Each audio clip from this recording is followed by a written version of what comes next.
Hey guys, it's Alyssa and Lobo with WTI.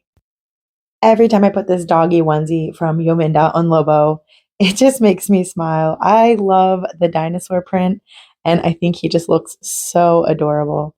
I love that it doesn't hinder him from doing anything like running or playing ball or even interacting with other dogs. They do need to sniff each other, so you have all the access points with this onesie.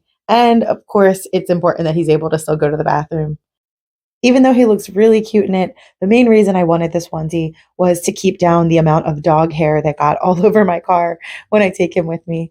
And it's so easy to put on. As long as your dog knows how to give you their paw, they will easily be able to help you put this onesie on them.